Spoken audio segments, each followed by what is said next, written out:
I want to play this moment from the officer's cell phone video. Get out of the car. Whoa! Fucking bitch. Is that Agent Ross's voice calling Renée Good a fucking bitch? I can't determine which one it is, but it could be, sir. 2 hours after a woman was shot and killed by a federal officer in Minneapolis, the Department of Homeland Security released an official statement declaring exactly what happened and why it was justified. I need you to understand something critical about that timeline before we go any further in this video. The crime scene was still being processed when that statement came out.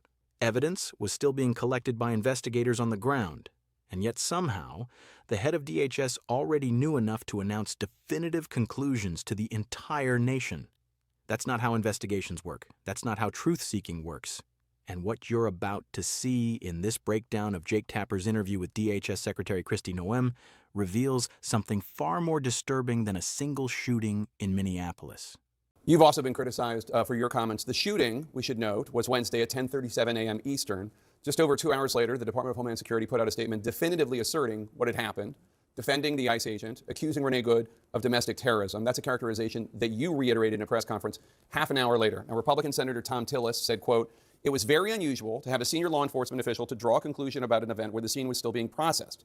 Generally speaking, law enforcement would recognize that a life was lost, that families are changed forever, the shooter's life will change forever. We're collecting video. We're trying to assess the situation." Why did you not wait for an investigation before making your comments? Oh, well, everything that I've said has been proven to be factual and the truth.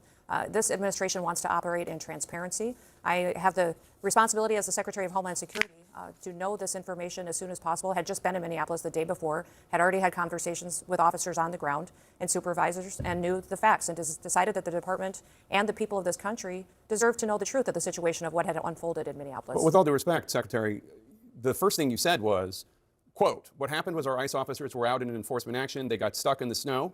Correct. Because of the adverse weather that is in Minneapolis. They were attempting to push out their vehicle, and a woman attacked them and those surrounding them and attempted to run them over and ram them with her vehicle.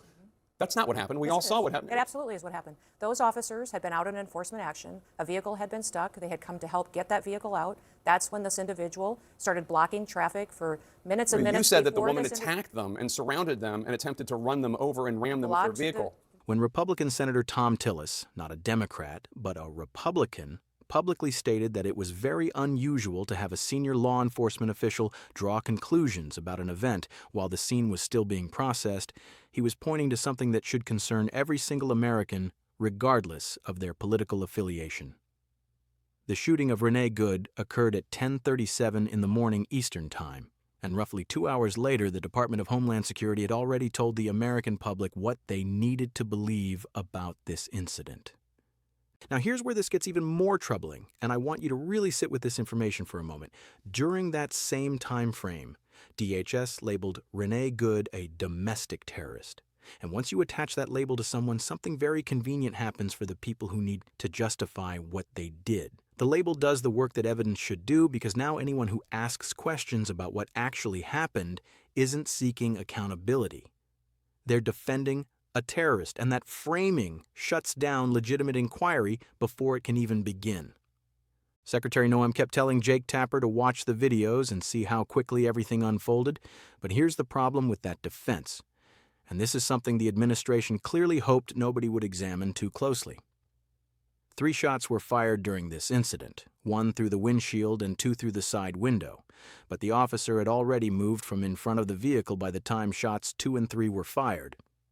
The video shows one thing and the official statement describes something else entirely, and that gap between recorded reality and official narrative is the actual story here. When Tapper pointed out that the video contradicts what the secretary was saying, her response was telling in ways she probably didn't intend.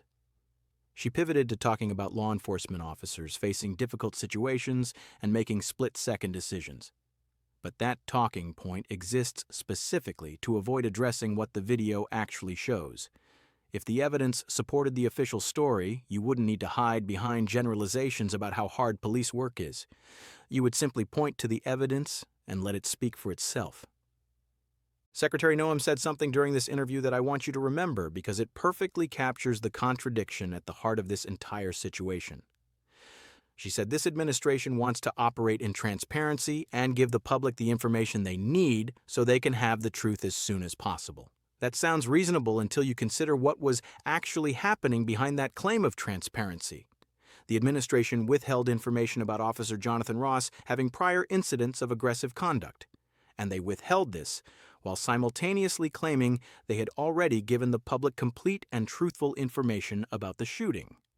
Transparency that hides inconvenient facts isn't transparency at all. It's selective truth-telling designed to control the narrative while appearing open and honest.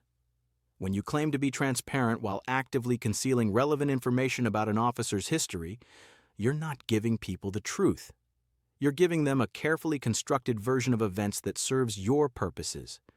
One of the most revealing moments in this interview came when Secretary Noem couldn't directly address the contradictions Tapper was raising.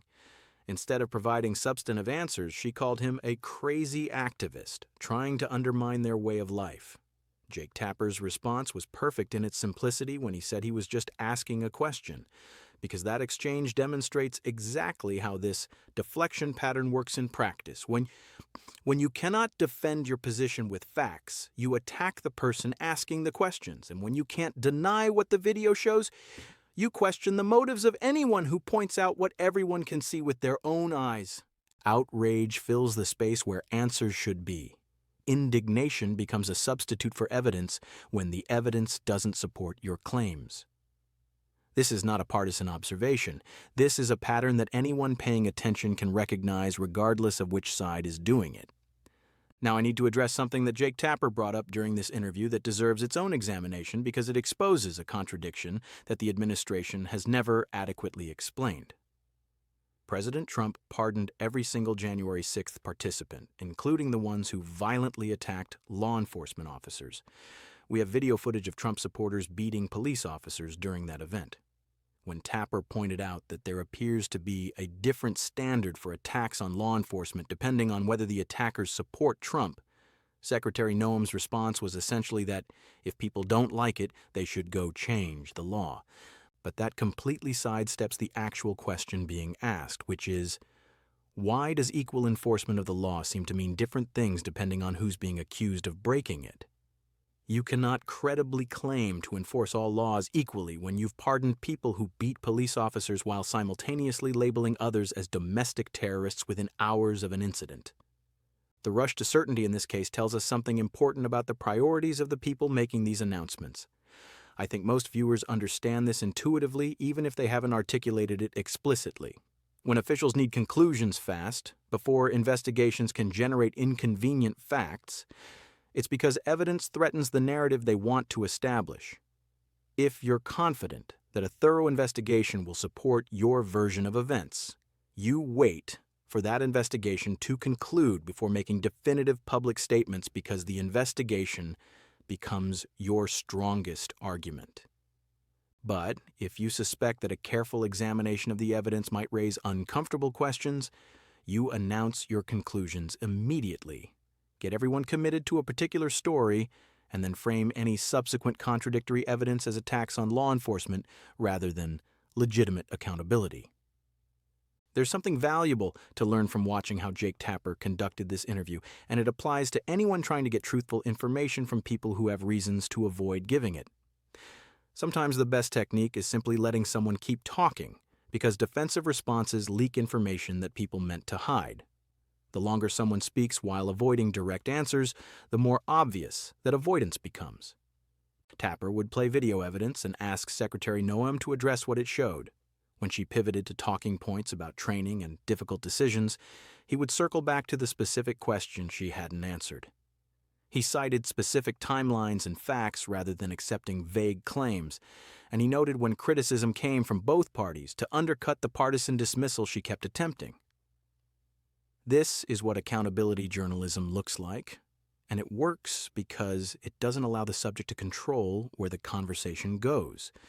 The core issue here extends far beyond this single shooting in Minneapolis, because what we witnessed in this interview is a pattern that repeats whenever powerful institutions prefer narrative control over genuine accountability.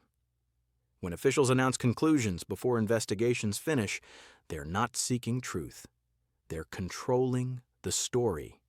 And the speed of their certainty reveals their priorities more clearly than any press conference could. You don't need anyone's permission to point out what video evidence shows, and you don't need to accept labels like domestic terrorist as substitutes for actual evidence and completed investigations. The administration doesn't want to justify these actions. They want immunity from having to justify them at all. And the only way that changes is if enough people refuse to accept premature conclusions and demand the thorough investigations that accountability requires.